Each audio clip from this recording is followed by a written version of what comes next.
Querido Dios y Padre bueno, querido Dios y Padre bueno, te damos gracias porque hoy podemos venir a adorarte, alabarte.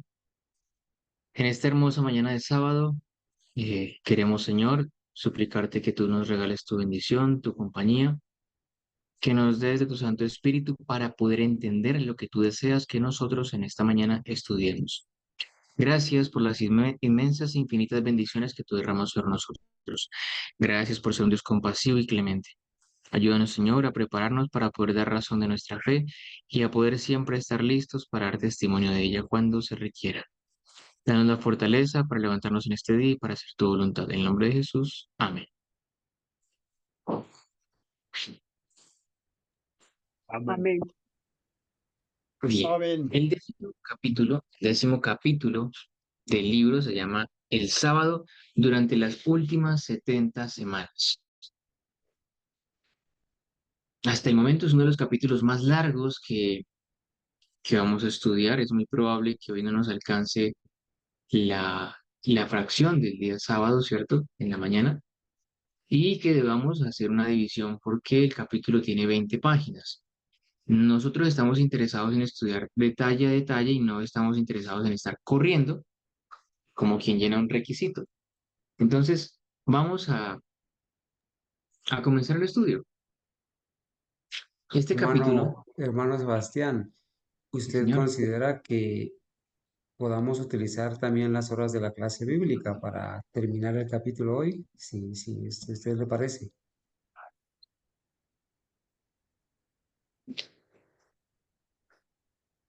Bueno, sí, señor, está bien. Claro que sí, por Podría supuesto. ser. Si vemos que no alcanzamos a estudiarlo todo en el tema y nos queda tema para la tarde, lo podríamos hacer, si a usted le parece conveniente. Sí, sí, está bien, está bien. Bien. Generalmente, los escritores del siglo XIX solían escribir sus libros y colocar las ideas principales al comienzo. Así que Andrews no es la excepción, ¿sí?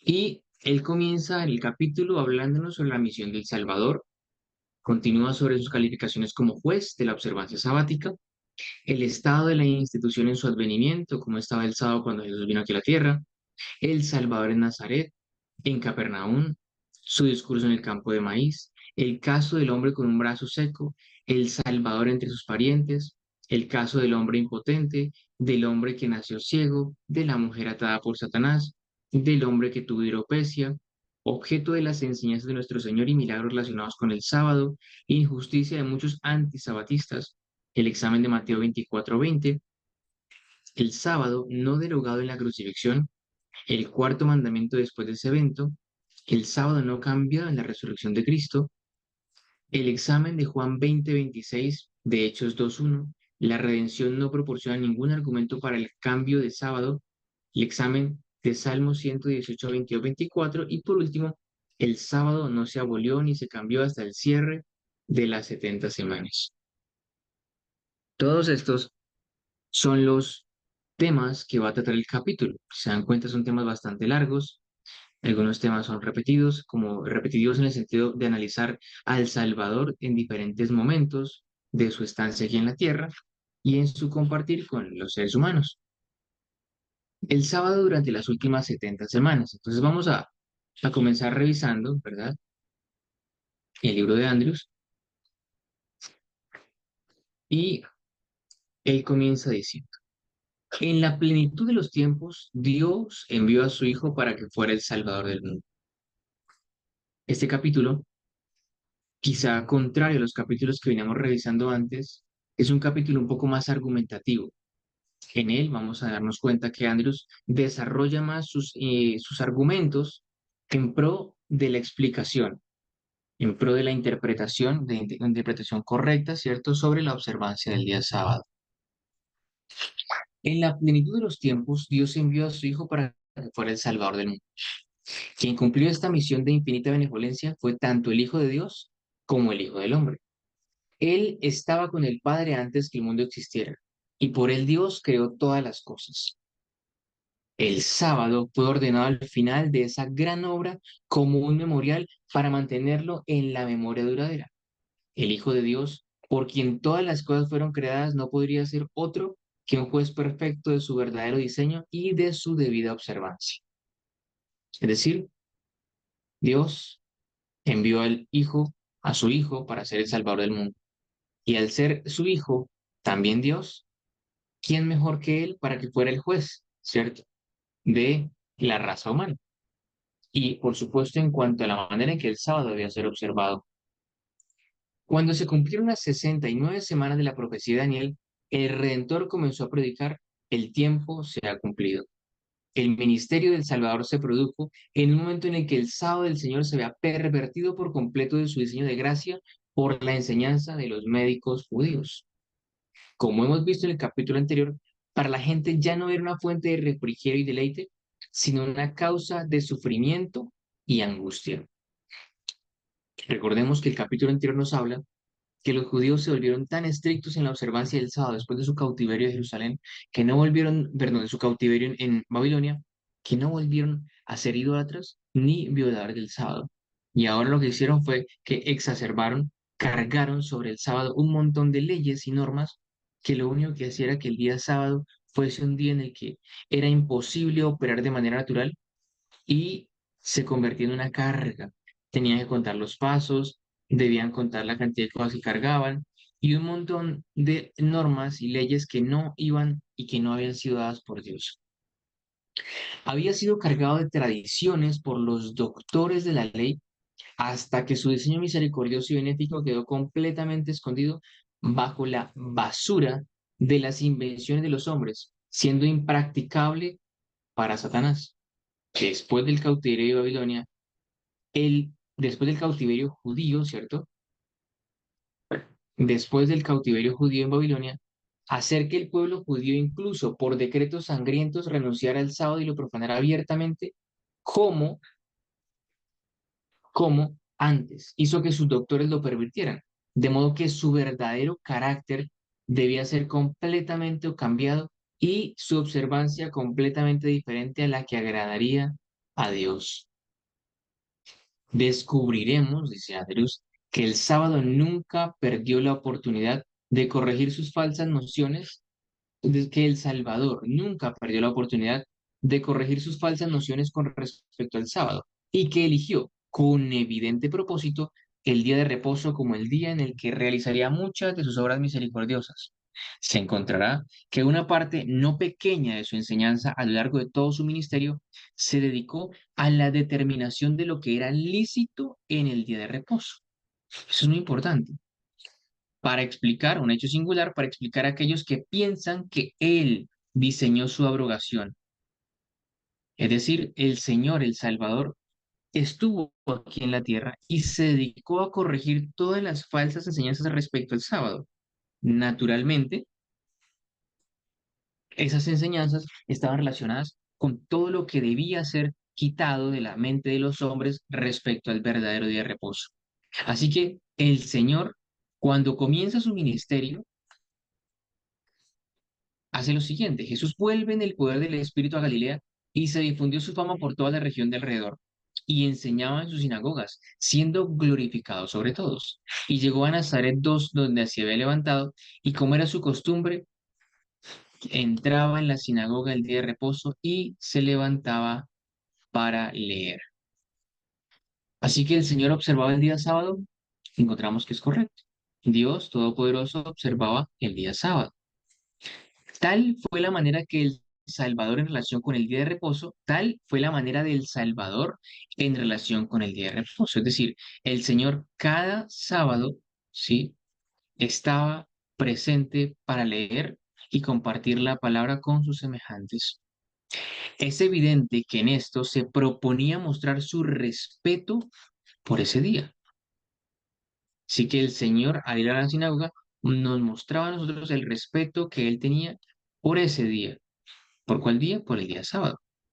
Porque no era necesario hacer esto para ganar una congregación, ya que grandes multitudes estaban siempre dispuestas a agolpar sus pasos. Su congregación, su testimonio fue rechazado. Nuestro Señor partió de Nazaret hacia Capernaum, y así dice el historiador sagrado. Entonces, el Señor entró en la sinagoga. ¿A dónde fue? A Nazaret. Y estando en Nazaret, fue a la sinagoga. Pero sabemos que en Nazaret, ¿cierto? Su testimonio fue rechazado. Es decir, no le recibieron en Nazaret. ¿Y qué hizo? Bueno, el Señor parte de Nazaret hacia un sitio llamado Capernaum. Y así dice el historiador sagrado. Pero él, pasando por en medio de ellos, siguió su camino y descendió a Capernaum, una ciudad de Galilea, y les enseñaba en los días de reposo. ¿Qué días de reposo? Sábado. Y ellos se asombraron de su doctrina porque su palabra era con poder. En la sinagoga había un hombre que tenía un espíritu de diablo inmundo y gritó a gran voz diciendo, déjanos. ¿Qué tenemos contigo, Jesús de Nazaret? ¿Has venido para destruirnos? Yo sé quién eres, el Santo de Dios. Y Jesús le reprendió diciendo, cállate y sal de él. Y cuando el diablo lo echó en medio, salió de él y no lo hirió. Y todos estaban asombrados y hablaban entre sí diciendo, ¿qué palabra es esta? Porque con autoridad y poder manda a los espíritus inmundos y salen, y su fama se difundía por todos los lugares, campos y alrededor. Y él se levantó de la sinagoga y entró en la casa de Simón. Y la madre de la mujer de Simón fue tomada con una gran fiebre, y le rogaron por ella. Y él se paró sobre ella y reprendió la fiebre y la dejó, e inmediatamente ella se levantó y le servía. Estos milagros son los primeros que se tienen constancia que el Salvador realizó en el sábado. Pero la severidad de los puntos de vista judíos con respecto al sábado se ve en que esperaron hasta la puesta del sol, es decir, hasta que pasó el sábado, antes de traer a los enfermos, antes de traer, antes de traer a los enfermos para que fueran sanados. Entonces, los milagros que el Señor ha hecho, ¿cierto? Dejan constancia de que el Señor lo realizó en sábado, pero los puntos de vista judíos con respecto al sábado eran distintos. Recordemos que servir a alguien en sábado podía ser un trabajo. Es decir, hace 8 días estudiamos en el capítulo anterior que una persona que se dedicase a hacer el bien en sábado debía calmar el dolor del enfermo, buscar calmar el dolor, pero no curarlo, porque si lo curaba estaba haciendo un trabajo. De ahí el punto de vista judío con respecto al sábado que fuese tan distinto al del Salvador. Punto de vista distinto porque ellos esperaron hasta el anochecer en la puesta del sol. ¿Qué significa eso? Que cuando ya no había sol, cuando el sol estaba completamente apagado, cuando todo estaba oscuro, ¿le trajeron cuántos? ¿Algunos? No. Le trajeron todos los enfermos y los endemoniados. Todos, ¿verdad?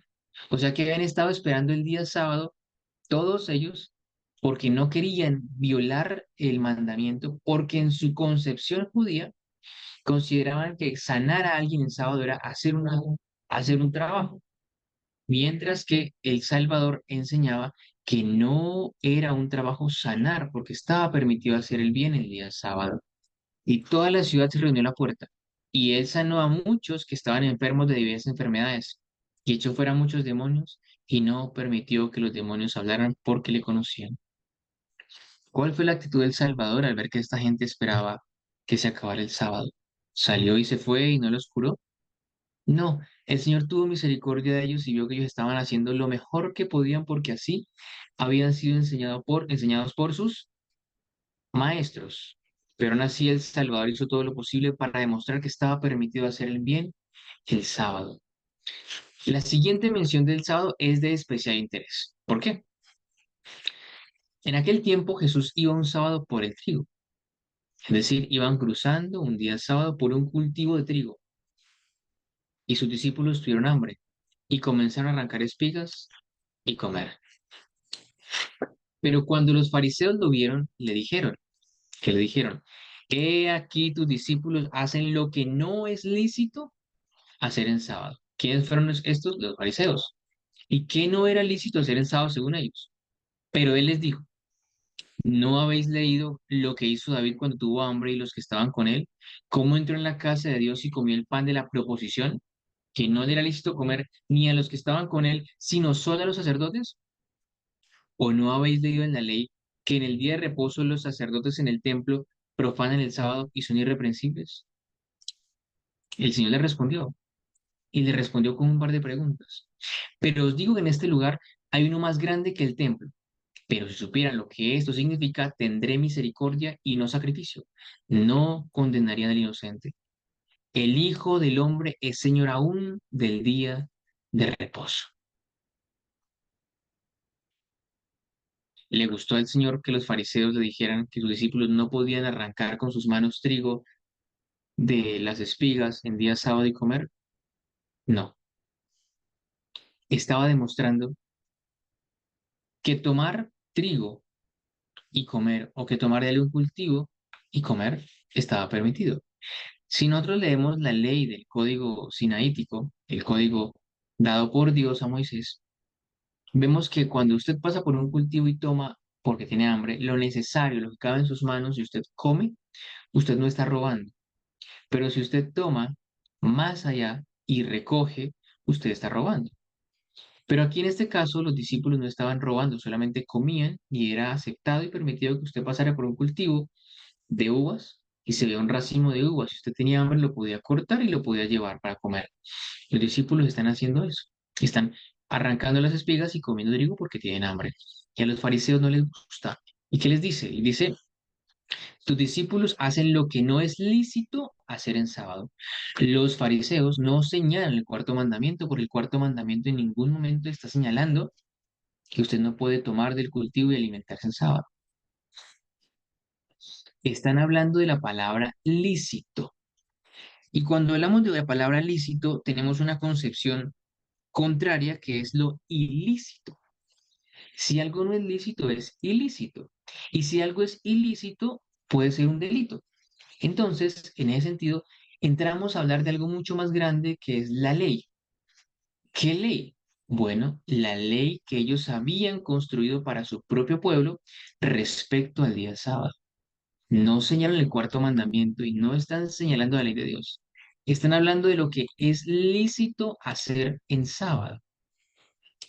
Lo que es lícito hacer en sábado. ¿Y qué es lo que era lícito hacer en sábado? Bueno, pues para los fariseos era una violación de su propia ley. Por eso usan la palabra lícito. El texto en paralelo en Marcos tiene una adición importante a la conclusión según lo declarado por Mateo. Vamos a ir a ver qué leemos en el libro de Marcos respecto a lo que hemos leído en el libro de Mateo. Y les dijo, el sábado fue hecho para el hombre y no el hombre para el sábado. Por tanto, el Hijo del Hombre es Señor también del sábado. Para Andrew se deben tener en cuenta los siguientes puntos al examinar este texto. Primero, que la cuestión, el tema, no se relacionaba con el acto de atravesar el maizal en sábado, porque los fariseos mismos estaban en la compañía y por lo tanto se puede concluir que el Salvador y los que estaban con él iban a la sinagoga o regresaban de ella. Entonces el problema no estaba en que estaban caminando, porque también los fariseos tenían que ir ahí para poder ver qué estaba pasando. Segundo, la pregunta planteada por los fariseos era la siguiente. Si los discípulos, al saciar, si los discípulos, al saciar su hambre de maíz por el que pasaban, bueno, el trigo, no estaban violando la ley del sábado. Es decir, violaban la ley del sábado al estar alimentándose. Eso es lo que preguntan los fariseos. Le dicen, maestro, mire, señala a sus discípulos y dígales que no tomen trigo porque están violando la ley del sábado. Recordemos que esa ley del sábado es una ley distinta a la ley de los 10 mandamientos. Es una ley completamente diferente. Que aquel a quien se propuso esta pregunta estaba en el más alto grado de competencia para responderla. Uno no le hace preguntas a alguien que no sabe la respuesta de algo, ¿verdad? Uno siempre le pregunta a alguien que tiene la capacidad para responderla a uno. Así que los fariseos, los saduceos y los que iban en esta compañía iban con el maestro, o sea, que fueran, o sea, que vinieran de la sinagoga, pero ellos sabían que ese señor, el Dios de la tierra y del cielo, estaba en competencia para responder esa pregunta, porque estaba con el Padre cuando él hizo el sábado. Así que estaba en la capacidad para responder la pregunta del Salvador. Cuarto, que al Salvador le agradó apelar a los precedentes bíblicos para la decisión de esta cuestión. Citó la Biblia y no usó su propio juicio independiente. ¿Qué hizo El Salvador cuando le preguntaron algo? Se refirió a la Escritura. Se refirió a la Escritura para responder, ¿cierto, padre? Sí. Aún escrito está. Quinto, que el primer caso citado por El Salvador era particularmente apropiado. David, huyendo para salvar su vida, entró en la casa de Dios el sábado y comió el pan de la proposición para saciar su hambre. Los discípulos, para aliviar su hambre, simplemente comieron del maíz, que es trigo, por el que pasaban el día sábado. Si David hizo lo correcto, aunque comió en su necesidad de lo que pertenecía solo a los sacerdotes, cuán poca culpa se podía atribuir a los discípulos que ni siquiera habían violado un precepto de la ley ceremonial. Esto en cuanto a que los discípulos satisfacían su hambre como lo hicieron el sábado. El siguiente ejemplo de nuestro Señor está diseñado para mostrar que trabajar en el día de reposo no es una violación de su carácter sagrado. Sexto, y de ahí cita el caso de los sacerdotes. El mismo Dios que había dicho en el cuarto mandamiento, 6 días trabajarás y harás toda tu obra, había ordenado que los sacerdotes en sábado ofrecieran ciertos sacrificios en su templo. En esto no había ninguna contradicción porque el trabajo realizado por los sacerdotes en sábado era simplemente el mantenimiento de la adoración señalada a Dios en su templo y no estaban haciendo lo que el mandamiento llama tu obra. El trabajo de este tipo, el trabajo de este tipo, por lo tanto, siendo el Salvador el juez, no fue y nunca había sido una violación del sábado. ¿Por qué? Porque lo que estaban haciendo era la obra de Dios, ¿sí? Y no eran la obra. 6 días trabajarás harás todas tus obras, pero los sacerdotes trabajaban en el templo y no estaban haciendo sus propias obras, sino sí, haciendo las obras de Dios, de mostrar al mundo y dar testimonio al mundo del plan de la salvación. Séptimo, pero es muy probable que el Salvador en esta referencia a los sacerdotes tuviera su mente no solo en los sacrificios que se ofrecían en sábado, sino en el hecho que se les requería que prepararan pan nuevo para la proposición cada sábado, cuando los viejos iban a ser quitados de la mesa delante del Señor y comidos por ellos. Este punto de vista del asunto conectaría el caso de los sacerdotes con el de David, y ambos soportarían con maravillosa claridad el acto de los discípulos. Entonces, podría apreciarse el argumento de nuestro Señor cuando agrega, pero yo os digo que en este lugar hay uno más grande que el templo. De modo que si el pan de la proposición debía prepararse cada sábado para el uso de los que ministraban el templo y los que lo hacían eran inocentes, cuán libres de culpa también deben estar los discípulos que al seguirlo a él, que es mayor que el templo, pero quien no tenía donde recostar la cabeza, habían comido el trigo de pie en sábado para aliviar su hambre. Así que podemos denotar aquí que el Salvador señala dos casos: el de David, cuando come el pan de la proposición, y el de los sacerdotes cuando ofrecen sacrificios y preparan pan en día sábado. Si eso no era malo ni pecado, lo que hacían sus discípulos, mucho menos. Octavo, pero nuestro Señor a continuación establece un principio digno de la más seria atención. Así añade, pero si supieras lo que esto significa, tendré misericordia y no sacrificio, no habrías condenado al inocente. El Altísimo había ordenado que se realizara cierta labor en el día de reposo, a fin de que pudiera ofrecer sacrificios a él mismo. Pero Cristo afirma, basándose en la autoridad de las Escrituras, que hay algo mucho más aceptable para Dios que los sacrificios, y que estos son actos de misericordia. Si Dios tuviera a los inocentes que ofrecieron sacrificios en el día de reposo, ¿cuánto menos condenará a aquellos que extienden misericordia y alivio a los afligidos y que sufren en este día?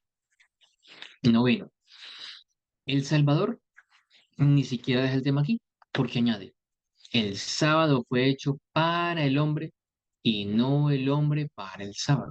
Por tanto, el Hijo del Hombre es Señor también del sábado.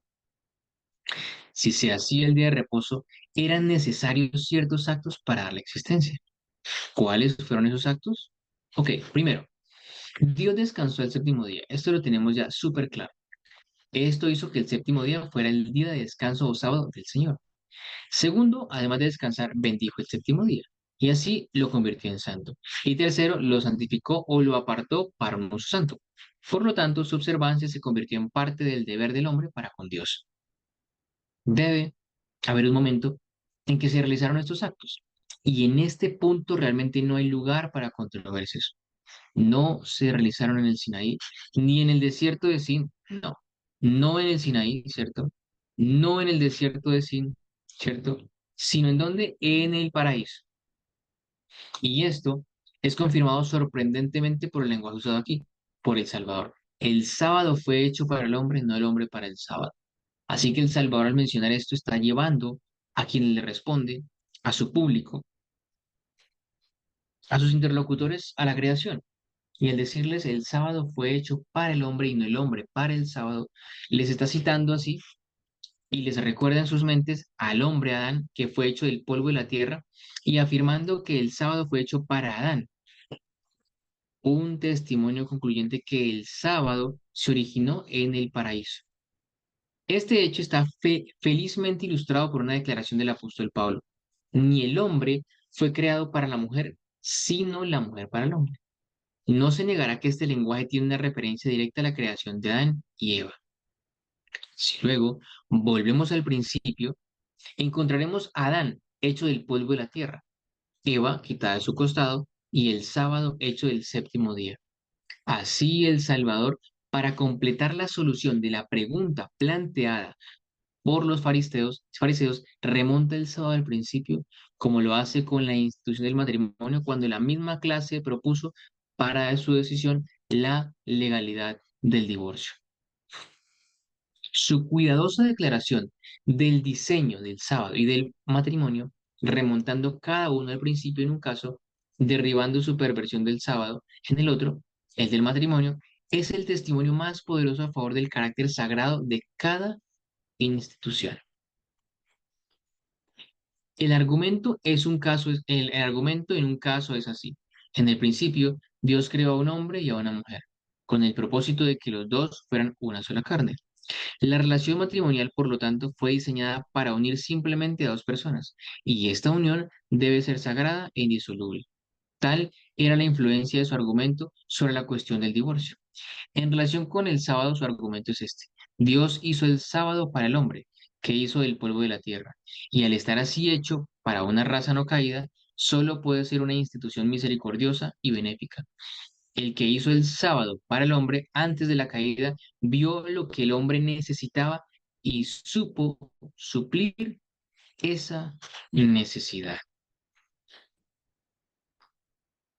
Se le dio para descansar, refrescarse y deleitarse, un carácter que sostuvo después de la caída, pero que los judíos habían perdido por completo de vista.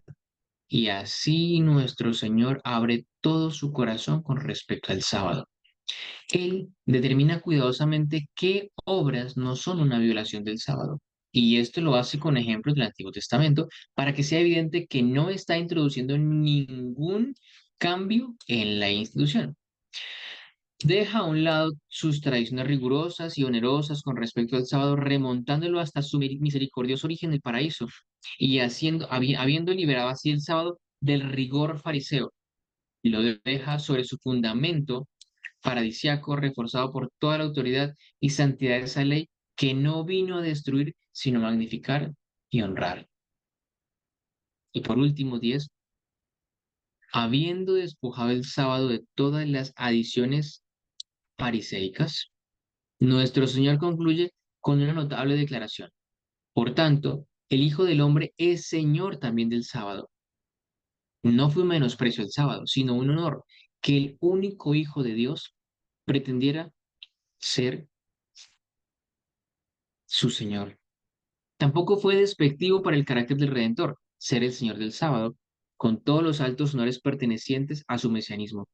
Él es también Señor del sábado. O si tomamos la expresión en Mateo, Él es Señor incluso del día de reposo. Implica que no es un honor menor poseer tal título.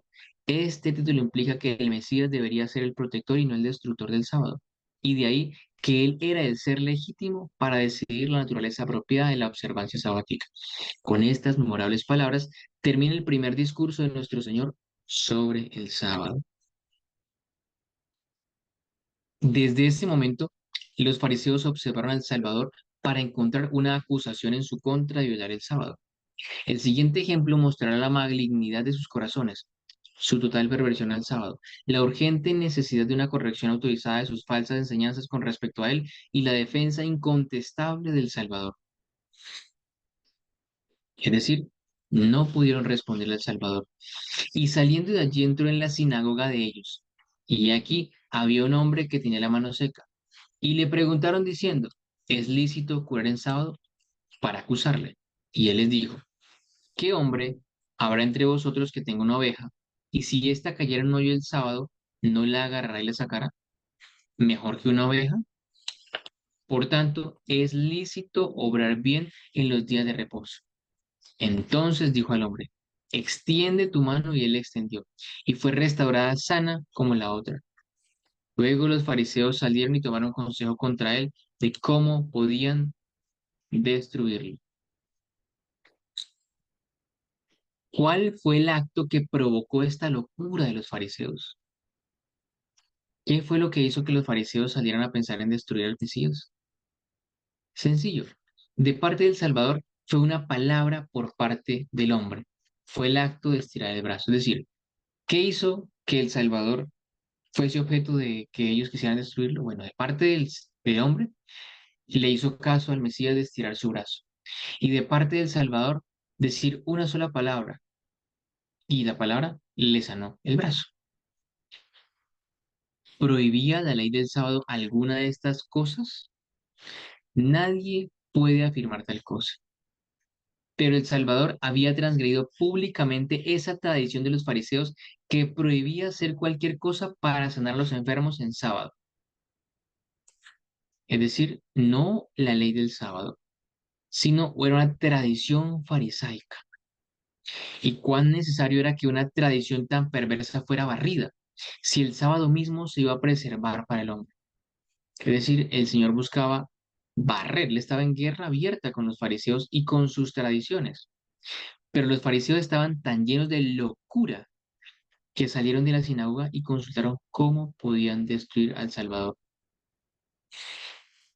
Sin embargo, Jesús solo actuó a favor del sábado al dejar de lado las tradiciones por las cuales lo habían pervertido. Hasta donde vamos leyendo, si hemos escuchado con atención, el texto es muy claro, es muy transparente. Después de esto, nuestro Señor regresó a su tierra y así leemos de él.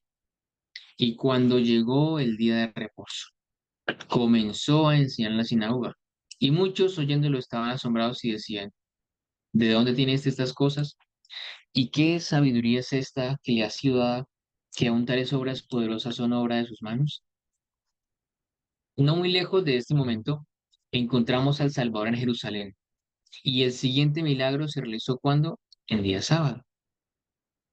Y había allí un hombre que tenía una enfermedad de 38 años. Cuando Jesús lo vio acostado y supo que había estado allí por mucho tiempo en ese caso, y le dijo, ¿quieres ser sano? El hombre le respondió, Señor, no tengo a nadie que me meta en el estanque cuando se agite el agua, pero mientras yo voy, otro desciende delante de mí. Jesús le dice, levántate, toma tu lecho y anda. Entonces el hombre quedó sano, tomó su lecho y caminó. Y en el mismo día era sábado.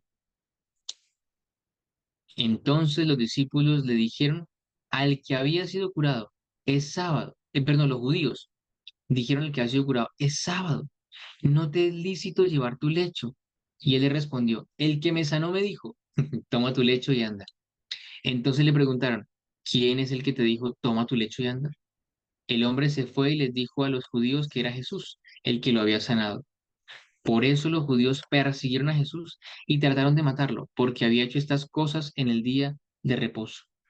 Pero Jesús le respondió, mi padre, hasta ahora, mi padre hasta ahora trabaja y yo trabajo. Por tanto, los judíos buscaban más para matarlo, porque no solo había quebrantado el sábado, sino que también decía que Dios era su Padre, haciéndose igual a Dios. Nuestro Señor aquí está acusado de dos delitos. Primero, que había quebrantado el sábado. Segundo, se había hecho igual a Dios. Y la primera acusación se basaba en esos detalles. ¿Por qué quebrantó el sábado? Primero, por su palabra había sanado al hombre impotente, pero eso no violó ninguna ley de Dios, solamente desestimó esa tradición que prohibía cualquier cosa que se hiciera para curar enfermedades en el día de reposo.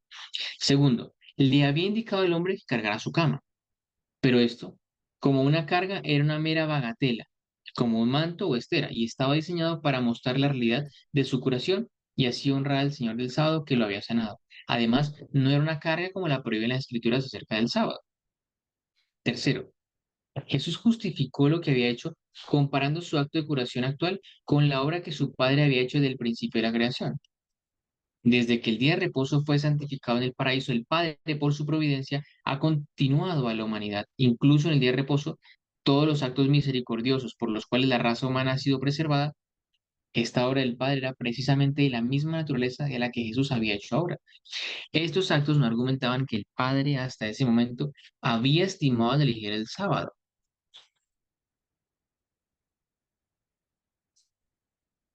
Había estimado al elegir el sábado, porque él había ordenado solemnemente su observancia en la ley y en los profetas. Y como nuestro Señor había reconocido expresamente su autoridad, no era motivo para acusarlo a él de hacer caso omiso del sábado, cuando solo se había seguido el ejemplo del Padre desde el principio. La respuesta del Salvador a estos dos cargos eliminará todas las dificultades. Entonces respondió Jesús, les dijo, de cierto os digo, no puede el Hijo hacer nada por sí mismo, sino lo que ve hacer el Padre, porque todo lo que el Padre hace, eso también lo hace el Hijo igualmente. Esta respuesta involucra dos puntos. Primero, que estaba siguiendo el ejemplo perfecto de su Padre, quien siempre le había abierto todas sus obras y por lo tanto, como estaba haciendo lo único que había sido el placer del Padre hacer, no estaba involucrado en la destrucción del sábado. Y segundo, y por la propia mansa humildad de esta respuesta, el Hijo no puede hacer nada por sí mismo, sino lo que ve hacer el Padre. Mostró la falta de fundamento de su acusación de exaltación propia. Por lo tanto, en nada quedó la oportunidad de responderle de nuevo. Varios meses después, el mismo caso estuvo bajo discusión. Respondió Jesús y les dijo, una obra hice y todos os maravilláis. Por tanto, Moisés os dio la circuncisión, no porque sea de Moisés, sino de los padres. Y vosotros en el día de reposo, circuncidad al hombre. Si un hombre recibe la circuncisión en el día de reposo para que la ley de Moisés no sea quebrantada, ¿estáis enojados conmigo porque he sanado a un hombre en todo momento en día de reposo? Esta escritura contiene la segunda respuesta de nuestro Señor relativa a la curación del hombre impotente en sábado. En su primera respuesta, basó su defensa en el hecho de que lo que había hecho era precisamente lo mismo que había hecho su padre hasta ese momento. Es decir, desde el principio del mundo, lo que implicaba que el sábado había existido desde el mismo punto. De lo contrario, el ejemplo del padre durante este tiempo no será relevante. En esta, su segunda respuesta, está involucrando un punto similar, en relación con el origen del sábado. Su defensa esta vez se basa en el hecho de que su acto de curación no viola el sábado más que el acto de circuncidar en sábado. Pero si la circuncisión que fue ordenada en el tiempo de Abraham no fuera más antigua que el sábado, como ciertamente lo fue, si el sábado se originó en el desierto de Sin, habría una incorrección en la alusión, porque la circuncisión tendría derecho a la prioridad como a la institución más antigua. Sería estrictamente apropiado hablar de la institución más reciente como si no implicara violación de una más antigua. Pero esto sería de otro modo decir que una institución antigua no implica la violación de una más reciente. Por tanto, el lenguaje implica que el sábado era más antiguo que la circuncisión. En otras palabras, más antiguo que los días de Abraham. Estas dos respuestas del Salvador ciertamente están en armonía con el testimonio unánime de los escritores sagrados. de que el sábado se originó con la santificación del día de descanso del Señor en el Edén. ¿Qué había hecho el Salvador para justificar el odio del pueblo hacia él? Había sanado en sábado con una palabra a un hombre que había estado paralítico durante 38 años. ¿Se han vuelto fanáticos los judíos a sus propias leyes? Habían llegado al extremo de no permitir la sanidad del prójimo simplemente porque una ley y una tradición no lo permitían. ¿No fue este acto en estricta conformidad con la institución sabática? De si no era lícito hacer el bien en sábado. Nuestro Señor ha resuelto este punto de manera afirmativa con argumentos de peso incontestables, no solo en este caso, sino en otros ya anotados, y también en los que quedan por advertir. Si hubiera dejado al hombre en su miseria, porque era el día de reposo cuando una palabra lo habría sanado, habría deshonrado el día de reposo y habría arrojado reproches sobre su autor. Encontraremos al Señor del sábado trabajando aún más en su favor al rescatarlo de las manos de aquellos que habían pervertido tan completamente su diseño. Una obra bastante innecesaria si se hubiera propuesto clavar la institución en la cruz. Es decir, ¿qué esfuerzo tenía el Señor en hacer todos esos problemas y en ganarse todas estas dificultades si el sábado iba a ser clavado en la cruz? En síntesis, estaría perdiendo el tiempo, pero no fue así. El siguiente incidente se notará que es el caso del hombre que nació ciego. Jesús, al verlo, dijo, debo hacer las obras del que me envió en ese día. Llega la noche cuando nadie puede trabajar. Mientras estoy en el mundo, soy la luz del mundo. Y cuando hubo hablado así, escupió sobre él, escupió e hizo barro con la saliva. Y ungió los ojos del ciego en el barro y le dijo, ve a lavarte en el estanque de Siloé, que significa enviado. Y se lavó y vino a ver, y era el día de reposo cuando Jesús hizo el barro y le abrió los ojos. Aquí está el registro de otro de los actos misericordiosos de nuestro Señor en el día de reposo.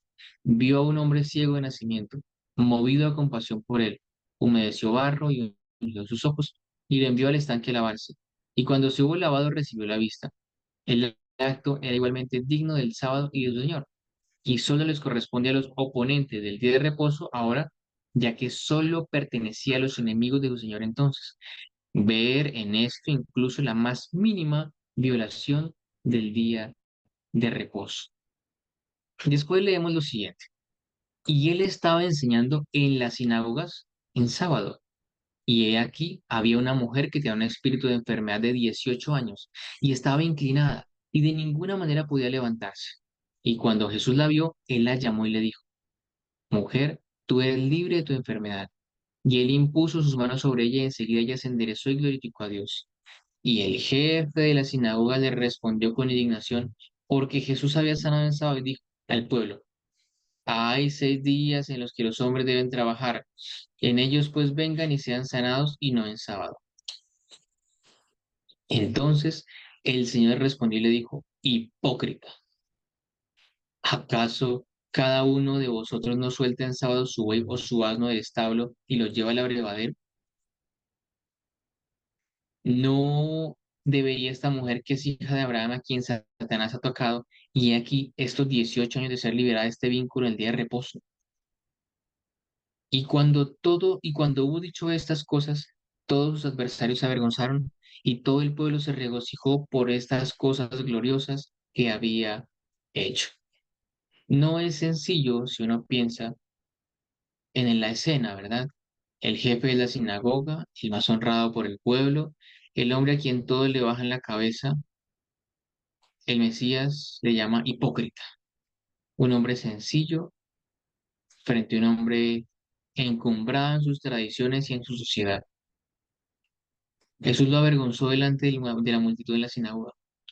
No es cualquier palabra llamarle hipócrita y recordarle que si un buey es soltado para llevar y tomar comida y para descansar en sábado, cuánto más una mujer que hace 18 años está siendo esclava de la enfermedad que Satanás ha puesto sobre ella. Esta vez, una hija de Abraham, es decir, una mujer piadosa, que había estado atada por Satanás durante 18 años, fue liberada de ese vínculo en el día de reposo. Jesús silenció el clamor de sus enemigos, apelando a su propio curso de acción a soltar al buey y llevarlo a tomar agua el sábado. Con esta respuesta, nuestro Señor avergonzó a todos sus adversarios y todo el pueblo se regocijó por todas las cosas gloriosas que había hecho. Así se narra el último de estos actos gloriosos con los que Jesús honró el sábado. Y sucedió que cuando entró en la casa de uno de los principales fariseos para comer pan, el día de reposo, lo vigilaron. Y he aquí que había un hombre delante de él que tenía hidropesia. Y Jesús respondiendo habló a los letrados y los fariseos diciendo, ¿es lícito sanar en sábado? Y ellos callaron. Y él lo tomó, lo sanó y lo dejó ir. Y le respondió, ¿se ha caído un asno, un buey en una fosa y no lo sacaron enseguida el día de reposo? Y no le pudieron responder estas cosas. Es evidente que los fariseos y los abogados no se atreven a responder a la pregunta, ¿es lícito sanar en sábado? Si decían sí, condenaban su propia tradición. Si decían no, no podían sustentar su respuesta con un argumento justo. Por eso permanecieron en silencio. Y cuando Jesús hubo sanado al hombre, hizo una segunda pregunta igualmente embarazosa. ¿A quién de ustedes se le caería un buey en un hoyo y no lo sacarían enseguida el día sábado? No pudieron responderle de repente estas cosas.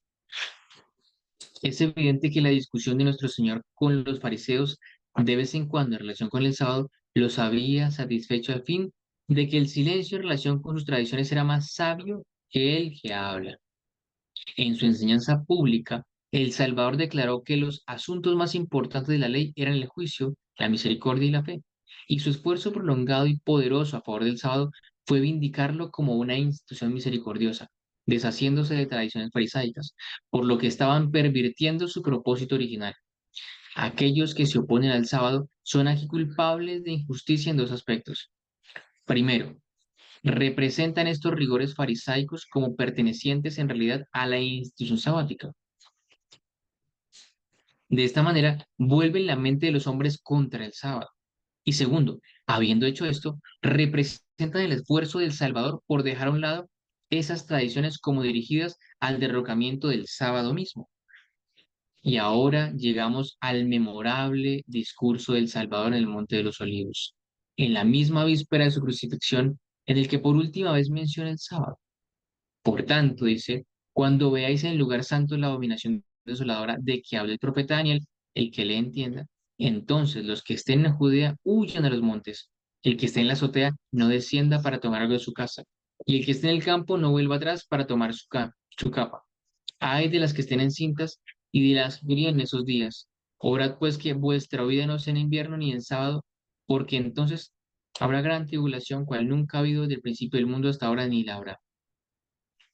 En este lenguaje, nuestro Señor trae a la vista terribles calamidades del pueblo judío y la destrucción de su ciudad y del templo, como lo predijo el profeta Daniel, y su detallado cuidado sobre su pueblo, como su Señor lo lleva a señalar sus medios de escape. Primero, Él le da una señal por la cual deben saber cuándo este terrible derrocamiento es inminente de inmediato. Era la abominación desoladora, de pie en el lugar santo, o como lo expresa Lucas, la señal era Jerusalén, rodeada de ejércitos. El historiador Flavio Josefo registra el cumplimiento de esa señal, después de afirmar que Sestio Galo, el comandante romano, al comienzo de la contienda entre judíos y romanos, rodeó la ciudad de Jerusalén con un ejército, y así agrega, quien, si hubiera continuado el asedio un poco más, ciertamente ha tomado la ciudad. Pero fue, supongo, debido a la aversión que Dios ya tenía en la ciudad y el santuario, que se le impidió poner fin a la guerra ese mismo día. Entonces sucedió que Sestio no era consciente ni de cómo los sitiados desesperaban del éxito, ni de lo valiente que era la gente para él, por lo que llamó a sus soldados del lugar y al desesperar de cualquier expectativa de tomarlo, sin haber recibido ninguna desgracia, se retiró de la ciudad sin tener razón alguna. Viendo esta señal, los discípulos debían saber que la desolación de Jerusalén estaba cerca. Entonces dice Cristo, los que estén en Judea huyan a los montes. Josefo registra el cumplimiento de este mandato. Después de que esta calamidad había caído sobre Sestio, muchos de los judíos más eminentes se alejaron nadando fuera de la ciudad, como desde un barco cuando se iba a hundir. Eusebio también relata su cumplimiento. Sin embargo, Todo el cuerpo de la iglesia de Jerusalén, habiendo sido mandado por una revelación divina, fue dado a hombres de piedad aprobada allí antes de la guerra. Fueron trasladados de la ciudad y habitaron en cierta ciudad al otro lado del Jordán llamada Pella. Aquí los que creyeron en Cristo, habiendo salido de Jerusalén, como si los santos hombres hubieran abandonado por completo la ciudad real misma y toda la tierra de Judea, la justicia divina por sus crímenes contra Cristo y sus apóstoles finalmente los alcanzó, destruyendo totalmente toda la generación de estos malhechores de la tierra. Recordemos que esto lo dice Eusebio, un historiador. Tercero, tan inminente era el peligro cuando se veía esta señal que no se podía perder ni un momento. El que estaba en el techo de la casa ni siquiera podía bajar a llevarse un solo artículo de su casa. Al hombre que estaba en el campo se le prohibió regresar a la casa por su ropa. No se podía perder ni un momento. Deben huir como estaban y huir para salvar su vida. Y realmente, lamentablemente, fue el caso de los que no pudieron huir. En vista que los discípulos debían huir en el momento en que apareciera la señal prometida, nuestro Señor les indicó que oraran por las dos cosas. Primero, que su huida no sea en invierno y segundo, que no sea en sábado. Su lamentable situación si se vieron obligados a huir a las montañas en pleno invierno, sin tiempo ni siquiera para quitarse la ropa, atestiguan suficientemente la importancia de la primera de estas peticiones y el tierno cuidado de Jesús como Señor de su pueblo. Y la segunda de estas peticiones expresará igualmente su cuidado como Señor del sábado, pero responde que esta última petición se refiere únicamente al hecho de que los judíos entonces guardarán estrictamente el sábado y como consecuencia las puertas de la ciudad se cerrarían ese día y se castigaría con la muerte a los que intentaran huir. Y por lo tanto esta petición no indica nada que pruebe la consideración de Cristo por el sábado. Una afirmación pronunciada con tanta frecuencia y con tanta confianza debería estar bien fundada en la verdad. Sin embargo, un breve examen mostrará que no es así. Primero, el lenguaje del Salvador se refiere a toda la tierra de Judea y no solo a Jerusalén. Y los que estén en Judea huyan a los montes. Por tanto, el cierre de las puertas de la ciudad no pudo afectar la huida de los discípulos, sino una parte. Segundo, Josefo declara el hecho notable de que cuando Cestio marchaba sobre Jerusalén en cumplimiento de la señal del Salvador y había llegado a Lida, no a muchas millas de Jerusalén, encontró la ciudad vacía de sus hombres, porque toda la multitud había subido a Jerusalén a la fiesta de los tabernáculos. La ley de Moisés requería la presencia de todos los varones de Israel en una fiesta en Jerusalén. Y así en la providencia de Dios, los discípulos no tienen enemigos judíos en el país que obstaculizaran su vuelo. Tercero, la nación judía, sí reunida en Jerusalén, violó abiertamente el sábado unos días antes de la huida de los discípulos, un comentario singular sobre su supuesta severidad al mantenerlo en ese momento. Así Josefo dice que la marcha de Cestio sobre Jerusalén, que instaló su campamento en cierto lugar llamado Gabao, a 50 estadios de distancia de Jerusalén. Pero en cuanto los judíos vieron que la guerra se acercaba a su metrópoli, dejaron la fiesta y se pusieron en sus brazos y tomando coraje grandemente entre su multitud, se fueron de manera repentina y desordenada a la pelea, con gran estruendo y sin ninguna consideración al sábado del séptimo día, aunque el sábado era el día al que tenían mayor consideración, pero esa rabia fue lo que les hizo olvidar la observación religiosa del sábado y los hizo demasiado duros para sus enemigos en la lucha. Por tanto, con tanta violencia cayeron sobre los romanos que rompieron en sus filas y marcharon en medio de ellos haciendo una gran matanza a medida que avanzaban. Vaya carácter. Así se ve que a medida en la víspera de la huida de los discípulos, la ira de los judíos hacia sus enemigos les hizo ignorar por completo el sábado. Cuarto, pero después que Cestio rodeó la ciudad con su ejército, dando así la señal del Salvador, de repente la retiró, como dice Josefo, sin razón alguna en el mundo. Este fue el momento de la huida de los discípulos, y observe cómo la providencia de Dios abrió el camino para los de Jerusalén. Pero cuando los ladrones se dieron cuenta de que esta inesperada retirada suya, recobraron su valor y recorrieron tras las partes traseras del ejército y destruyeron un número considerable de sus jinetes y lacayos. Y ahora Cestio pasó toda la noche en el campamento que estaba en sus copos, y mientras se alejaba más al día siguiente, invitó al enemigo a que lo siguiera, quien todavía cayó sobre los últimos y los destruyó. Esta salida de la multitud emocionada que perseguía a los romanos se produjo en el mismo momento en que se le ordenó a los discípulos que huyeran. y no pudieron dejar de brindarle la facilidad necesaria para escapar. Si la huida de Cesti hubiera ocurrido en sábado, indudablemente los judíos habrían perseguido ese día, ya que en circunstancias menos emocionantes, unos días antes habían salido varias millas para atacarlo en sábado. Por lo tanto, se ve que, ya sea en la ciudad o en el campo, los discípulos no estaban en peligro de ser atacados por sus enemigos, incluso si su vida hubiera sido en el día de reposo. Sexto, por lo tanto, solo hay un punto de vista que puede tomarse en relación con el significado de estas palabras de nuestro Señor, y es que Él habló así por respeto sagrado al sábado, porque en su tierno cuidado por su pueblo les habría que les obligaría a velar el sábado, en caso de que llegara el momento de huir ese día, porque la orden de huir era imperativa en el instante en que se viera la señal prometida y a la distancia a Pella, donde encontraron un lugar de refugio. Era de al menos 60 millas. Esta oración que el Salvador dejó con los discípulos les haría recordar el sábado cada vez que se presentaron ante Dios. Por tanto, era imposible que la Iglesia Apostólica se olvidara del día de descanso sagrado. Tal oración, para que en el futuro no sean obligados a olvidar el sábado, fue un medio seguro y cierto de perpetuar su observancia sagrada durante los próximos 40 años, hasta la destrucción final de Jerusalén, hasta la destrucción final de Jerusalén, y nunca fue olvidada por esa temprana iglesia, como veremos más adelante. El Salvador, que se había esforzado incansablemente durante todo su ministerio para mostrar que el sábado era una institución misericordiosa y dejar de lado las tradiciones por las cuales había sido pervertido su verdadero diseño. Lo hizo en este su último discurso, que encomienda tiernamente el día de reposo a su pueblo, uniendo en una misma petición su propia seguridad y la santidad del día de reposo del Señor. Pocos días después de este discurso, el Señor del sábado fue clavado en la cruz como el gran sacrificio por los pecados de los hombres. El Mesías fue así cortado a la mitad de la 70ª semana y con su muerte hizo cesar el sacrificio y la oblación. Pablo describe así la abrogación del sistema típico de la crucifixión del Señor Jesús.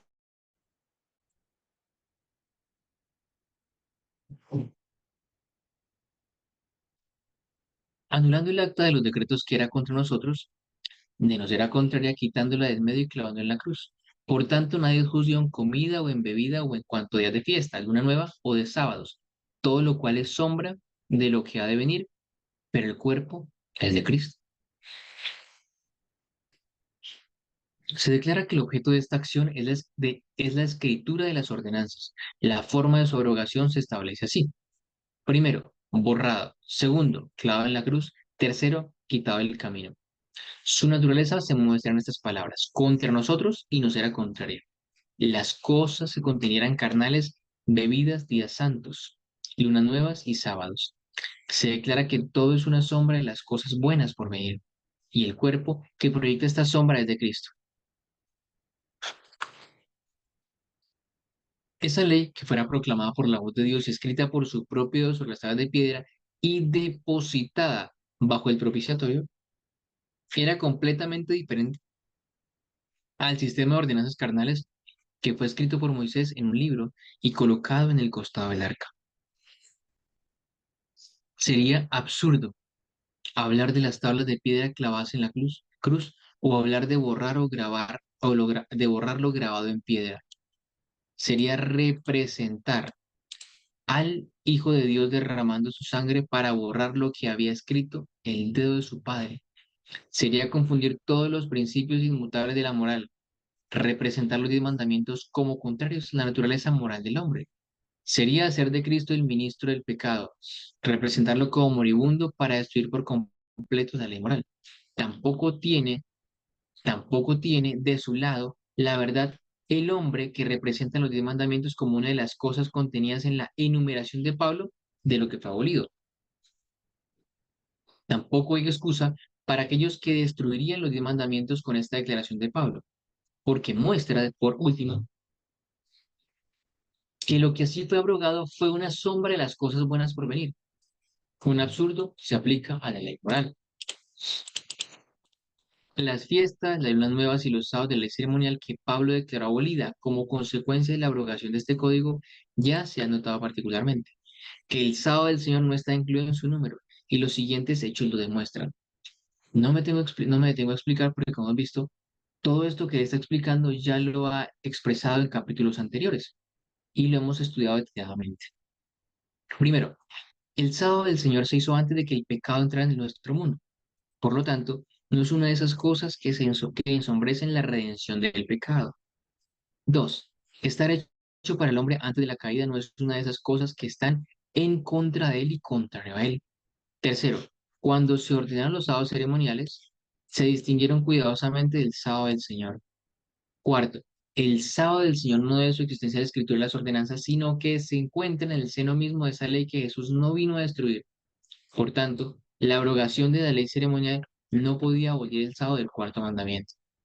Quinto, el esfuerzo de nuestro Señor a través de todo su ministerio para redimir el sábado de la esclavitud de los médicos judíos y reivindicarlo como una institución misericordiosa es completamente inconsistente con la idea de que Él lo clavó en la cruz como una de las cosas contra el hombre y contrario a Él.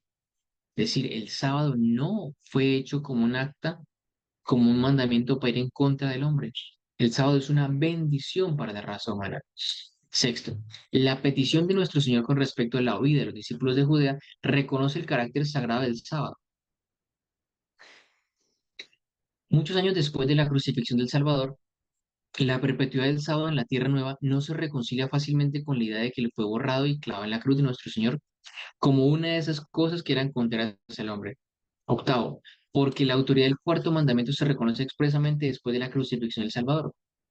Y finalmente, porque la ley real, que no ha sido abolida, encarna los 10 mandamientos y en consecuencia abraza y hace cumplir el sábado del Señor. Cuando el Salvador murió en la cruz, todo el sistema típico que había señalado ese evento como el comienzo de su antitipo expiró con él. Muerto el Salvador, José de Arimatea fue a Pilato y le pidió el cuerpo de Jesús y con la ayuda de Nicodemo lo enterró en su propia tumba nueva. Aquel día fue la preparación y el día de reposo avanzó. Y también las mujeres que habían venido con él de Galilea lo siguieron y vieron el sepulcro y cómo fue puesto el cuerpo. Y volvieron y prepararon especies aromáticas y ungüentos y reposaron el día de reposo según el mandamiento. Y el primer día de la semana, muy de mañana, vinieron al sepulcro trayendo las especies aromáticas que habían preparado y algunas otras con ellas. Este texto merece una atención especial. Primero, porque es un reconocimiento expreso del cuarto mandamiento después de la crucifixión del Señor Jesús. Segundo, porque es el caso más notable de observancia sabática en toda la Biblia. El Señor del sábado estaba muerto. Se hacían los preparativos para su embalsamiento. Cuando el día de reposo llegó, se suspendió y descansaron, dice el historiador sagrado, según el mandamiento. Tercero, porque muestra que el día de reposo, según el mandamiento, es el día antes del primer día de la semana, identificado así el séptimo día del mandamiento con el séptimo día de la semana en el Nuevo Testamento. Cuarto, porque es un testimonio directo de que el conocimiento del verdadero séptimo día se conservó hasta la crucifixión, porque su observancia, porque observaron el día prescrito en el mandamiento y ese fue el día que el Altísimo descansó de la obra de creación. En el transcurso del día siguiente, este sábado, es decir, el primer día de la semana, se comprobó que Jesús había resucitado entre los muertos. Parece que este evento debe haber tenido lugar en ese día, aunque no está así dicho en términos expresos. En ese momento, muchos suponen que el sábado se cambió del séptimo al primer día de la semana y que el carácter sagrado del séptimo día se transfirió entonces al primer día de la semana, que en adelante era el sábado cristiano, impuesto por toda la autoridad del cuarto mandamiento. Para juzgar la veracidad de estas posiciones, leamos con atención cada mención del primer día que se encuentra en los cuatro evangelistas. Así escribe Mateo. Al final del sábado, cuando amanecía, el primer día de la semana vieron María Magdalena y la otra María a ver el sepulcro. Así también escribe Marcos. Y cuando pasó el día de reposo, María Magdalena y María, la madre de Jacob y Salomé, habían comprado especies aromáticas para venir a ungirlo. Y muy de mañana, el primer día de esta semana, vinieron al sepulcro a la salida del sol. Y cuando Jesús se levantó temprano el primer día de la semana, se apareció primero a María Magdalena. Lucas usa el siguiente lenguaje. Y volvieron y prepararon especies aromáticas y ungüentos y reposaron el día de reposo según el mandamiento. Y el primer día de la semana, muy de mañana, llegaron al sepulcro, trayendo las especies aromáticas que habían preparado y algunos otros con ellos. Juan da el siguiente testimonio. El primer día de la semana vino María Magdalena de mañana, cuando aún estaba oscuro el sepulcro, y vio quitada la piedra del sepulcro. Entonces, ese mismo día al atardecer, siendo el primer día de la semana, cuando se cerraban las puertas donde los discípulos estaban reunidos por temor a los judíos, vino Jesús. Se paró en medio de ellos y les dijo, la paz sea con vosotros. En estos textos debe buscarse el fundamento del sábado cristiano si es que realmente existe tal institución, porque no hay otros registros del primer día que se relacionen con el momento en que se supone que se convirtió en sagrado. Se supone que esos textos prueban que en la resurrección del Salvador, el primer día absorbió el carácter sagrado del séptimo, elevándose del rango de un secular al de un día sagrado, y rebajando el sábado del Señor al rango de los 6 días laborales. Sin embargo, los siguientes hechos deben considerarse realmente extraordinarios si este supuesto cambio del sábado aquí tuvo lugar. Primero, que estos textos no deben contener ninguna mención de ese cambio del sábado. Segundo, que deben discriminar cuidadosamente entre el día de reposo del cuarto mandamiento y el primer día de la semana. Tercero, que no apliquen ningún título sagrado ese día, particularmente que deben omitir el título del sábado cristiano. Cuarto, que no mencionen el hecho de que Cristo descansó ese día, un acto esencial para que se convierta en su sábado. Quinto, que no relatan el acto de tomar la bendición de Dios desde el séptimo día y colocarla sobre el primero. Y de hecho no mencionan ningún acto de bendición y santificación de ese día. Que omiten mencionar cualquier cosa que Cristo hizo hasta el primer día. Y que incluso descuidan informarnos que Cristo tomó el primer día de la semana en sus labios. Y séptimo, que no dan ningún precepto en apoyo de la observancia del primer día, ni contienen un indicio de la manera en que el primer día de la semana puede ser impuesto por autoridad del cuarto mandamiento. Nos pregunta, debe afirmar, sin embargo, por las palabras de Juan, que los discípulos fueron convocados en esta ocasión con el propósito de honrar el día de la resurrección y que Jesús sancionó este acto de reunirse con ellos, logrando así el cambio del sábado. Basta con citar en respuesta a las palabras de marcada en las que se narran la misma entrevista. Después se apareció a los 11 que estaban sentados en la mesa y los reprendió con su incredulidad y dureza de corazón, porque no creyeron en los que les habían visto después que él resucitó. Ese testimonio de Marcos muestra que la inferencia tan a menudo extraída de las palabras de Juan es completamente infundada. Primero, los discípulos se reunieron con el propósito de cenar, no tenían un propósito religioso. Y segundo, Jesús vino en medio de ellos y los reprendió por su incredulidad con respecto a su resurrección.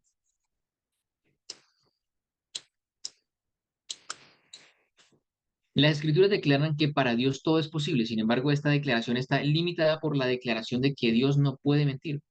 El cambio del sábado pertenece a aquellas cosas que son posibles para Dios o está excluido de esa importante limitación. Dios no puede mentir. El dador de la ley es Dios de la verdad y su ley es la verdad.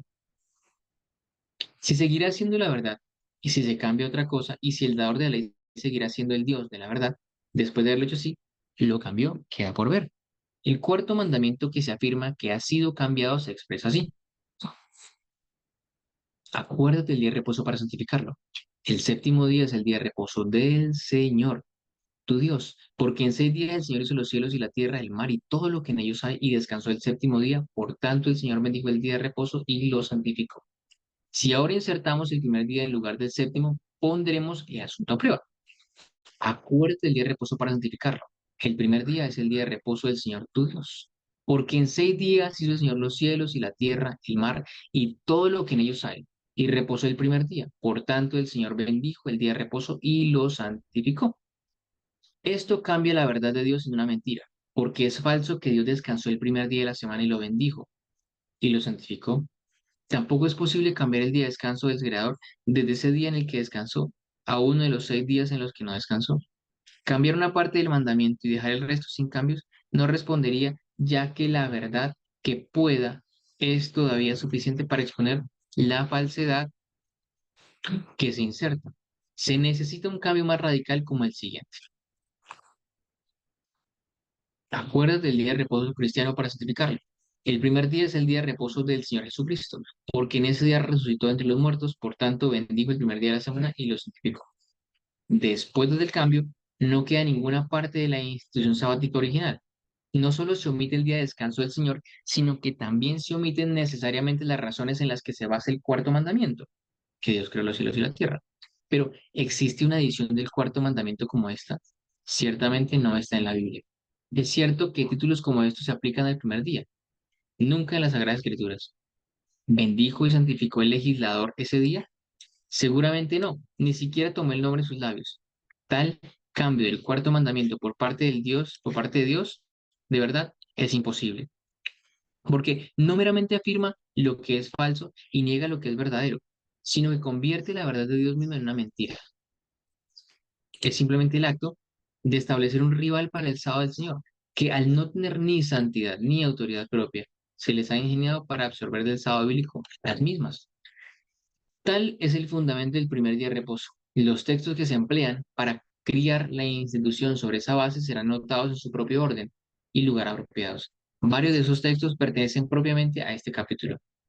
Y 8 días después, sus discípulos estaban nuevamente dentro y Tomás con ellos. Entonces vino Jesús estando las puertas cerradas y se paró en medio de ellos y dijo, la paz sea con vosotros. No se afirma que en esta ocasión nuestro Señor santificó el primer día de la semana, pues ese acto se afirma que data de la resurrección misma sobre la base de los textos ya citados. Pero asumiendo el carácter sagrado del primer día como fundamento, este texto proporciona la primera piedra para la superestructura, el primer pilar del templo del primer día. El argumento que se extrae de él se puede enunciar así. Jesús eligió ese día como aquel en que se manifestó a sus discípulos y con este acto testigó fuertemente su consideración por el día. Pero no es un pequeño defecto en ese argumento que su próximo encuentro con ellos fue en una ocasión de pesca y su última y más importante manifestación fue cuando ascendió al cielo, fue el jueves. El acto del Salvador al reunirse con sus discípulos, por lo tanto, deben presentarse como insuficientes por sí mismos para mostrar que cualquier día es sagrado, porque de otro modo probaría el carácter sagrado de varios de los días laborales. Pero un defecto aún más grave en ese argumento se encuentra en el hecho de que este encuentro de Jesús con sus discípulos no parece haber sido el primer día de la semana. Fue después de 8 días, desde la reunión anterior de Jesús y los discípulos, que llegando al final del día de la resurrección, no pudo sino extenderse hasta el segundo día de la semana. Después de 8 días, a partir de esta reunión, si se hace para significar solo una semana, necesariamente nos lleva al segundo día de la semana. Pero el espíritu de inspiración usa una expresión diferente cuando se pretende simplemente usar una semana. Después de 7 días es el término elegido por el Espíritu Santo cuando designa solo una semana. Después de 8 días implica más naturalmente el noveno o décimo día. Pero si se considera el octavo día, no prueba la aparición del Salvador el noveno o décimo día. Para resumir el argumento, la primera reunión de Jesús con sus discípulos en la noche, al final del primer día de la semana, fue principalmente, sino totalmente, el segundo día de la semana. La segunda reunión no pudo haber sido antes de la semana que el segundo o tercer día, y el día parece haber sido seleccionado simplemente porque Tomás estaba presente. La tercera reunión fue sobre una ocasión de pesca, y el cuarto fue el jueves cuando Jesús ascendió al cielo. El argumento a favor del carácter sagrado del primer día extraído de este texto se ajusta eminentemente al fundamento de ese carácter sagrado ya examinado y la institución del día de reposo mismo, a menos que esté formada por una estructura más sustancial que la que entra en su fundación. Es, en el mejor de los casos, solo un castillo en el aire. El texto que entra a continuación en la trama del carácter sagrado del primer día es el siguiente. Y cuando llegó el día de Pentecostés, estaban todos unánimes en un mismo lugar. Y de repente vino del cielo un estruendo como de un viento recio que soplaba y llenó toda la casa donde estaban sentados. Se supone que este texto contribuirá con un pilar importante para el templo del primer día. De esta manera está provisto. Los discípulos fueron convocados en esta ocasión para celebrar el primer día de reposo y el Espíritu Santo fue derramado en ese momento, en honor de ese día. A esta deducción hay, sin embargo, las opciones más graves. Primero, que no hay evidencia de que existiera entonces un sábado del primer día. Segundo, que no hay indicios que los discípulos se reunieron en esta ocasión para su celebración. Y tercero, que ni el Espíritu Santo fuera derramado en honor del primer día de la semana. Cuarto, que de la ascensión de Jesús hasta el día del derramamiento del Espíritu, el discípulo ha continuado en oración y súplica, de modo que su convocatoria en este día no fue materialmente diferente de lo que había sido el caso en los días de los últimos 10 días. Quinto, que si el escritor sagrado se hubiera propuesto mostrar que cierto día de la semana fue honrado por los eventos narrados, sin duda habría sido declarado ese hecho y habría sido nombrado ese día.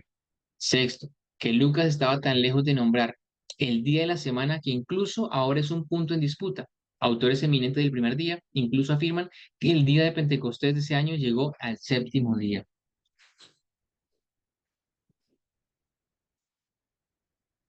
Séptimo, que el único gran evento que el Espíritu Santo se propuso marcar era el antitipo de la fiesta de Pentecostés. El día de la semana en que esto debía ocurrir es totalmente irrelevante. Cuán ampliamente, pues, se equivocan los que invierten ese orden haciendo del día de la semana que el Espíritu Santo ni siquiera ha nombrado, pero que asumen hasta el primer día el mayor de importancia y pasando el silencio sobre ese día. El hecho de que el Espíritu Santo ha notado tan cuidadosamente que ese evento tuvo lugar el día del Pentecostés. La conclusión a la que conducen estos hechos es inevitable, es a saber que la columna provista de ese texto para el templo del primer día es como los cimientos de ese edificio, simplemente una cosa de la imaginación y muy digna de un lugar junto a la columna provista del registro de la segunda aparición de nuestro Señor a sus discípulos. Un tercer pilar para el edificio del primer día es el siguiente. Dicen que la redención es mayor que la creación, por lo tanto debe observarse el día de la resurrección de Cristo en lugar del día del reposo del Creador. Pero esta proposición está abierta a objeción fatal de que la Biblia no dice nada de eso. ¿Quién sabe entonces qué es verdad?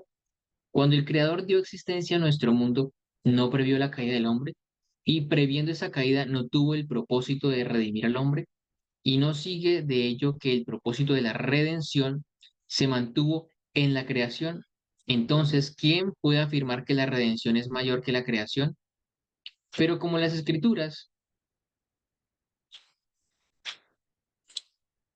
vuelvo y comparto pantalla nuevamente, pero como las escrituras, ¿cierto? No dicen este, supongamos que la redención es mayor. ¿Quién sabe que debería reservarse un día para su conmemoración? La Biblia no dice nada al respecto, pero admitiendo que se debe reservar un día para este propósito, ¿qué día debe tener preferencia? Se dice, ese día en que se acabó la redención. No es cierto que la redención haya terminado. La resurrección de los santos y la redención de nuestra tierra de la maldición están incluidas en esa obra. Pero concediendo que la redención sea conmemorada antes de que se consuma, al apartar un día en su honor, surge nuevamente la pregunta, ¿cuál debería ser? La Biblia guarda silencio en respuesta. Si se elige el día más memorable en la historia de la redención, indudablemente debe tener preferencia el día de la crucifixión, en el que se pagó el precio de la redención humana. ¿Cuál es el día más memorable? Aquel en el que el infinito legislador entregó a su único y bienaventurado Hijo para morir y una muerte ignominiosa por una raza de rebeldes que habían quebrantado su ley. ¿O ese día en el que restauró a ese amado Hijo a la vida? Este último evento, aunque de gran interés, es la cosa más natural del mundo. La crucifixión del Hijo de Dios por los hombres pecadores puede ser pronunciada con seguridad como el evento más maravilloso en los anales de la eternidad. El día de la crucifixión es, por tanto, más allá de toda comparación, el día más memorable y que la redención misma se afirma en la crucifixión más que la resurrección. Es un hecho indudable. Así está escrito. En quien tenemos redención por su sangre, Cristo nos redimió de la maldición de la ley, hecho por nosotros maldición, porque escrito está, maldito todo el que es colgado en un madero. Tú fuiste inmolado y con tu sangre nos redimiste para Dios. Por tanto, si se debe observar algún día en memoria de la redención, es sin duda alguna el día de la crucifixión.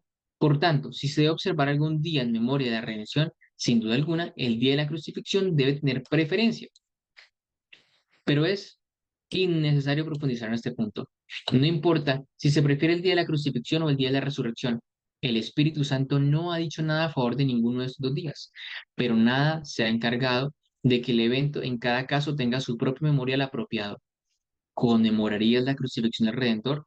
No es necesario cambiar el día de reposo por el día de la crucifixión.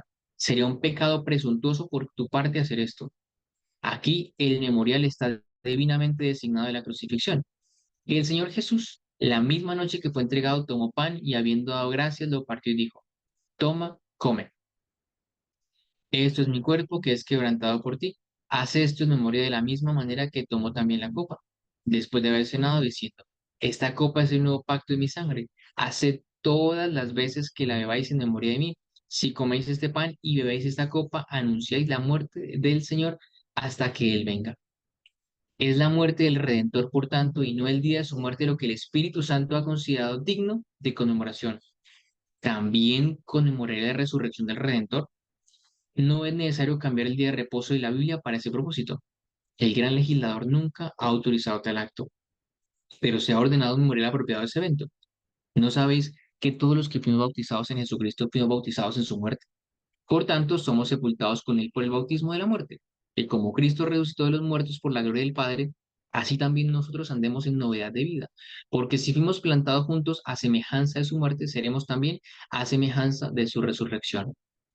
Ser sepultado en la tumba de agua, como nuestro Señor fue sepultado en la tumba, y ser levantado del agua para caminar en novedad de vida, como nuestro Señor resucitó entre los muertos por la gloria del Padre, es el memorial divinamente autorizado de la resurrección del Señor Jesús. Y se debe observar, no es el día de la resurrección, sino la resurrección misma que se consideró digno de conmemoración. Los eventos que se encuentran en la base de la redención son la muerte, la sepultura y la resurrección del Redentor. Cada uno de ellos tiene un correspondiente memorial, mientras que los días en que ocurrieron solidariamente no tienen ninguna importancia que se le atribuya, fue la muerte del Redentor y no el día de su muerte, lo que fue digno de conmemoración, y por eso la cena del Señor fue designada para ese propósito. Fue la resurrección del Salvador y no el día de la resurrección, lo que fue digno de conmemoración, y por tanto se ordenó el entierro en el bautismo como su memorial. Es el cambio de ese monumento a la aspersión lo que ha proporcionado una súplica plausible para la observancia del primer día en memoria de la resurrección. Para celebrar la obra de su redención, descansando del trabajo el primer día de la semana, después de 6 días de trabajo, debería ser cierto que nuestro Señor cumplió la obra de redención humana en los 6 días anteriores a su resurrección y que Él descansó ese día de la obra, toda la vida de la obra, bendiciéndola y apartándola por esa razón. Sin embargo, ninguno de esos detalles es cierto. Toda la vida de nuestro Señor estuvo dedicada a esa obra. De hecho, descansó temporalmente de él durante el día de reposo que siguió a su crucifixión, pero reanudó el trabajo en la mañana del primer día de la semana, al que nunca ha abandonado y nunca lo hará, hasta su perfecto cumplimiento de la resurrección de los santos y la redención de la posesión comprada. La redención, por lo tanto, no ofrece ningún motivo para un cambio del sábado. Sus propios memoriales son bastante suficientes sin destruir la del gran creador. Y así, el tercer pilar en el templo de lo sagrado del primer día, como en las otras partes de esa estructura que ya han sido examinadas, resulta ser cosa únicamente de la imaginación. Un cuarto pilar de ese templo está tomado de una antigua profecía en la que se afirma que se predijo el sábado cristiano. La piedra que rechazaron los constructores se ha convertido en la piedra angular. Esto es obra del Señor. Es maravilloso a nuestros ojos. Este es el día que hizo el Señor. Nos regocijaremos y nos alegraremos en él. Este texto se considera uno de los testimonios más sólidos en apoyo del sábado cristiano. Sin embargo, es necesario asumir los mismos puntos que se suponen que deben probar ese texto. Uno, se supone que el Salvador se convirtió en la cabeza de la piedra angular por su resurrección. Dos, a que el día de su resurrección se convirtió en sábado cristiano en conmemoración de ese evento. Y tres, que ese día así ordenado se celebre con la abstinencia del trabajo y la abstinencia del culto y la asistencia al culto divino. A estas extraordinarias suposiciones es apropiado responder. Primero, no hay prueba de que Jesús se convirtiera en la cabeza de la piedra angular el día de la resurrección. Las escrituras no marcan el día en que ocurrió ese evento. El hecho que lo nombran la cabeza de la piedra angular. ¿Qué fue eso?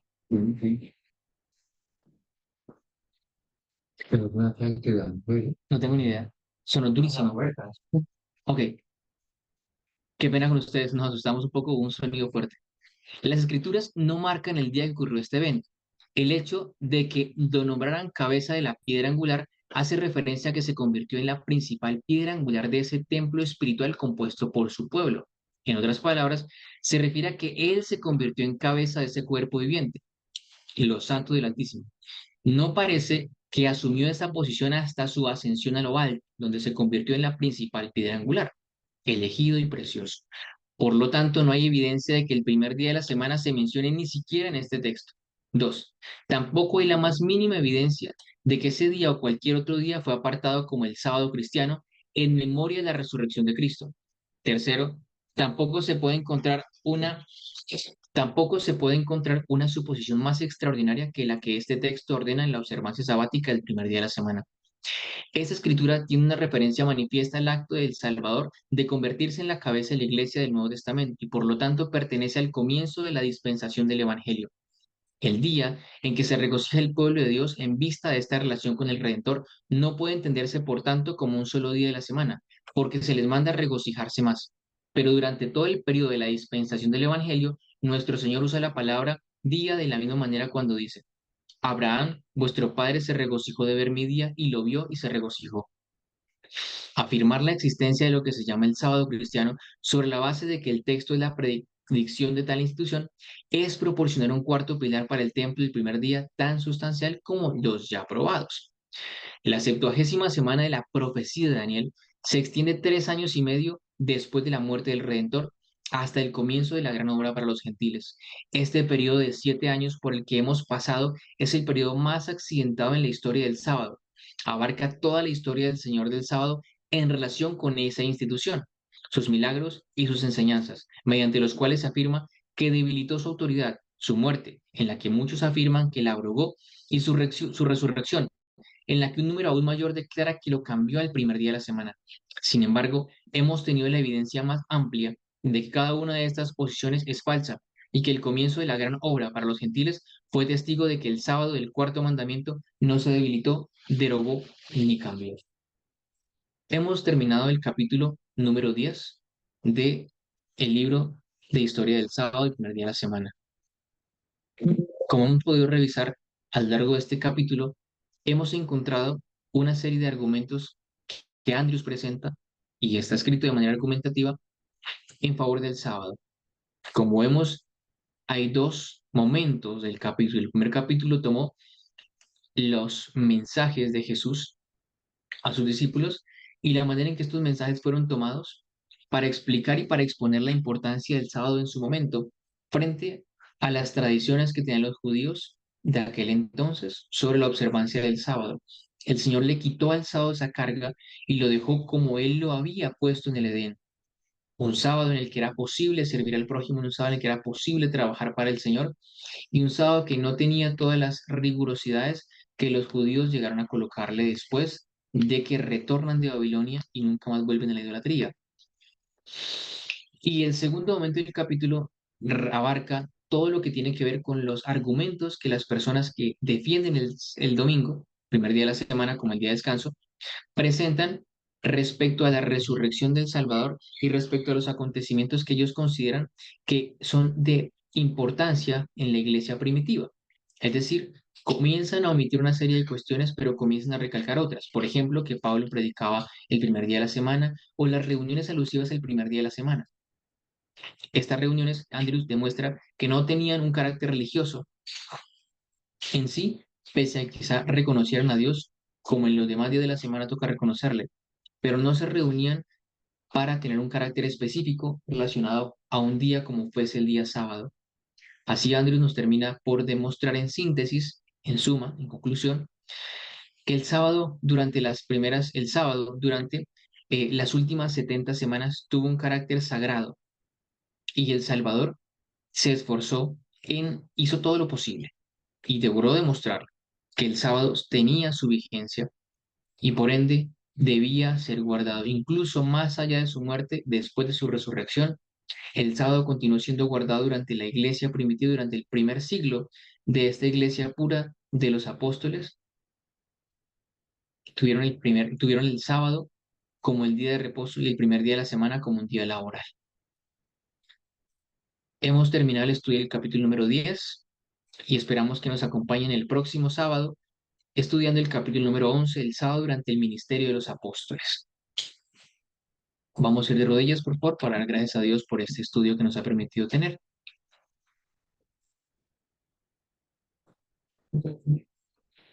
Oremos.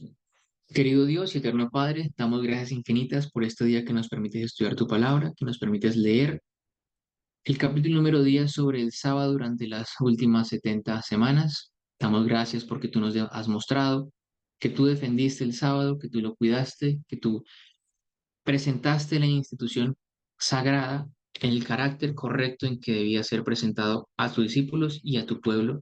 Y ahora, a través de tu testimonio, podemos encontrar el verdadero carácter de esta institución para nuestros días. Señor, te suplicamos que sea con nosotros, que nos guardes, que nos cuides y que nos protejas. Gracias por tus infinitas bendiciones. En nombre de Jesús lo agradecemos todo. Amén. Amén. Amén.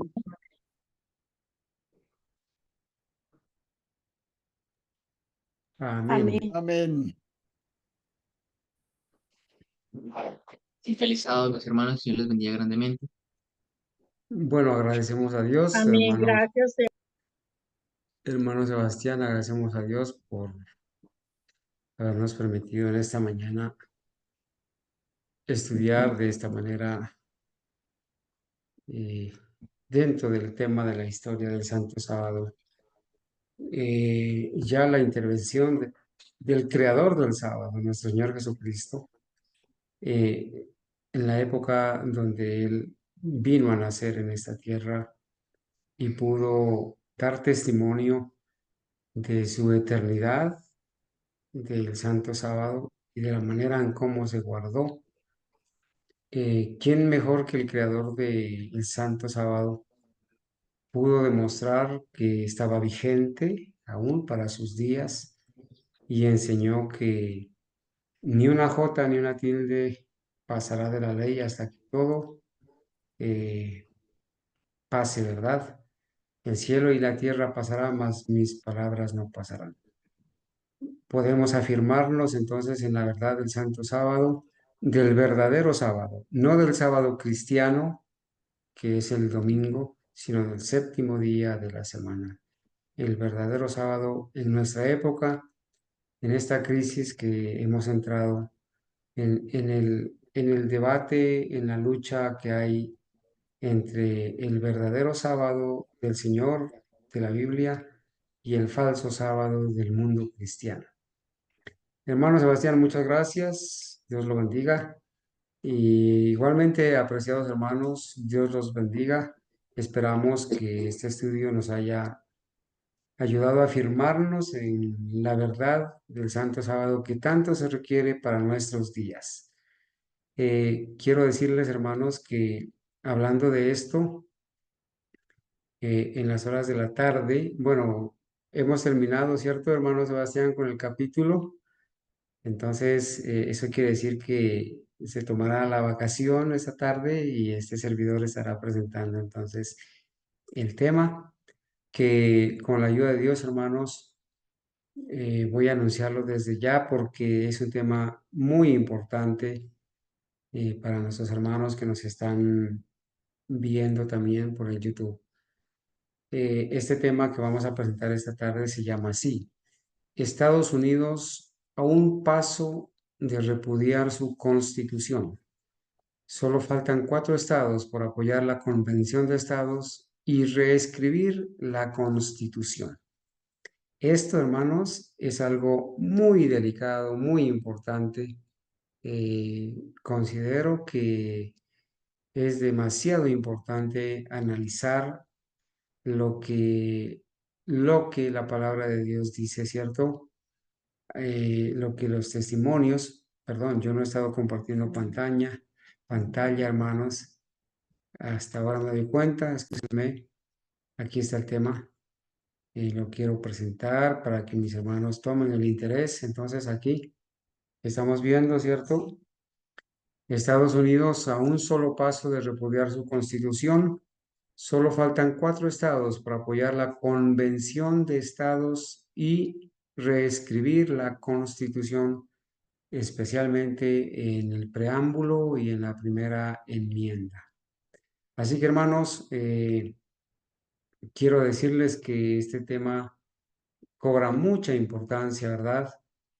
Cobra mucha importancia porque Hoy estamos asistiendo a esta crisis de la ley dominical, donde definitivamente, hermanos, tenemos que tomar una posición muy clara al respecto. Y ahora que los enemigos de la verdad están enseñando que el decreto dominical está muy en mucho tiempo futuro, que ni siquiera hay gestión en el gobierno para cambiar la constitución. Vamos a demostrar, hermanos, que la palabra profética más segura que tenemos nos advirtió de que Estados Unidos cambiaría su constitución para poder aprobar la ley dominical nacional y mundial. Y hoy estamos asistiendo a esos días. Entonces, esta tarde estaremos estudiando a partir de las 4 de la tarde en la clase bíblica todo lo que la Biblia y la profecía hablaron acerca de este momento, especialmente lo que el Espíritu de profecía habló sobre el cambio de constitución o volver a escribir, reescribir la constitución y cómo esto se viene manejando desde algunos años, más ahora, hermanos, cuando se necesita ya la acción definitiva y estamos entrando en el último acto del drama. Entonces es la hora cuando el Señor se revelará.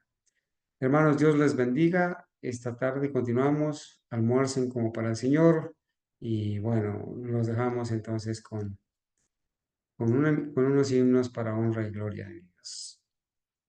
Vamos entonces aquí a terminar la grabación para nuestros hermanos. Que Dios los bendiga también.